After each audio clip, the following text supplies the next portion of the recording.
সবাইকে আদাব ও নমস্কার।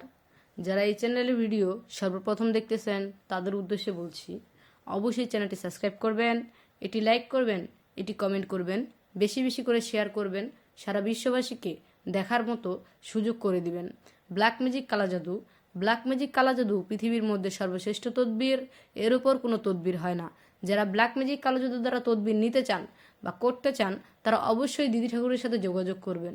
দিদি ঠাকুরের সাথে যোগাযোগ করার উপায় দেখুন, দিদি ঠাকুরের ভিডিওর স্ক্রিনে দিদি ঠাকুরের মোবাইল নাম্বার দেওয়া রয়েছে, সেই মোবাইল নাম্বারে যোগাযোগ করে তদবির নিতে পারেন। দিদি ঠাকুর যে সকল কাজগুলো করে থাকে সম্পূর্ণ নাম ও ঠিকানার উপর চালানের মাধ্যমে, চুক্তি ও কন্ট্রাক্টের মাধ্যমে, বিশেষ প্রয়োজনে স্ট্যাম্পের উপর লিখিত দিয়ে তদবির করে থাকেন দিদি ঠাকুর। দিদি ঠাকুর আপনাদের মাঝখানে আজকে যে তদবিরটি তুলে ধরেছে সেটি হলো জাদুটোনা বান কাটা হয়, কুফুরি নষ্ট বা ভর্ষ করা হয়। আপনাকে কেউ বান মেরেছে, বাড়ির আশেপাশে শ্মশানের মাটি, কবরের মাটি ছিটিয়ে রেখেছে, জড়িবুটি পুঁতে রেখেছে, তাবিজ কবচ পুঁতে রেখেছে, সেগুলোকে নষ্ট বা ভর্ষ করতে চান তাহলে অবশ্যই দিদি ঠাকুরের কাছে আসুন, এসে তদবির নিয়ে যান। তদবিরের সফলতা 100% গ্যারান্টি সহকারে পাবেন। আপনারা তো অনেক মাহাতের কাছে গিয়েছেন, অনেক কবিরাজের কাছে গিয়েছেন, অনেক বৌদ্ধর কাছে গিয়েছেন, অনেক আর কি বলবো, বলার মতো ভাষা নেই, কিন্তু কারো কাছে গিয়ে কোনো রকম কাজের তদবির পান নেই, বরঞ্চ ঠকে এসেছেন।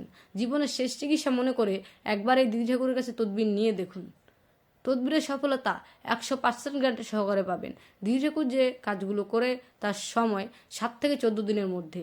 এই 7 থেকে 14 দিনের মধ্যে যদি আপনার তদবিরটি না হয় তাহলে দিদি ঠাকুরকে আপনি আপনার কাজের জন্য যেই মুদ্রাটা দিবেন সেই মুদ্রাটা সঙ্গে সঙ্গে ফেরত পাবেন।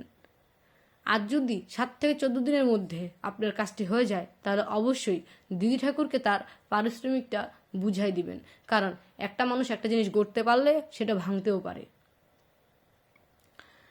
যাদের দিদি ঠাকুরের বাড়িতে আসার মতো অবস্থা বা ব্যবস্থা রয়েছে তারা অবশ্যই সরাসরি দিদি ঠাকুরের নিজ বাড়িতে চলে আসবেন, এসে তদবির নিয়ে যাবেন। তদবিরের সফলতা 100% গ্যারান্টি সহকারে পাবেন। আর যারা বাংলাদেশের বিভিন্ন জেলায় বিভিন্ন ডিস্ট্রিক্টে রয়েছেন, কেউ কেউ প্রবাসে রয়েছেন, কিন্তু দিদি ঠাকুরের বাড়িতে আসার মতো অবস্থা ব্যবস্থা নেই, দিদি ঠাকুরের স্ক্রিনে যে নাম্বারটা দেওয়া রয়েছে সেই নাম্বারে যোগাযোগ করে দিদি ঠাকুরের কাছে তদবির নেবেন। দিদি ঠাকুরের এই নাম্বারে ইমো হোয়াটসঅ্যাপ দুইটাই খোলা রয়েছে, কেউ যদি ইমো হোয়াটসঅ্যাপে কথা বলতে চান তাহলে অবশ্যই যোগাযোগ করতে পারেন। আপনারা যারা অনেক জায়গায় ঠকেছেন, অনেক জায়গায় প্রতারিত হয়েছেন, তারা হয়তো ভাবছেন যে দিদি ঠাকুর এমন করবে না, তার কারণ কি? ভাই, একটু সময় থাকলে দিদি ঠাকুরের ইউটিউব চ্যানেলটা অবশ্যই ঘুরে দেখবেন, দিদি ঠাকুরের কমেন্টসগুলো পড়ে দেখবেন যে কত মানুষ দিদি ঠাকুরের কাছে তদবির নিয়েছে, তদবির নিয়ে উপকার পেয়েছে। ভাই, আমি আপনার ভিডিওতে কেন কমেন্টস করতে যাব? আমার লাভ কি? আপনি কি আমাকে 5 টাকা দিবেন না 5 টাকা খাওয়াবেন যে আপনার ভিডিওতে আমি কমেন্টস করব? তো কমেন্টস তারাই করে যারা দিদি ঠাকুরের কাছে তদবির নেয়, নিয়ে সঠিকভাবে পেয়েছে, তদবিরটা কাজে লিখেছে তার। তো অতএব আর চিন্তা করবেন না, আর টেনশন করবেন না, আর ভাববেন না, অতি শীঘ্রই দিদি ঠাকুরের কাছে তদবির নিন, তদবির নিয়ে সফলতা পান। সবাই ভালো থাকবেন, সুস্থ থাকবেন, ধন্যবাদ।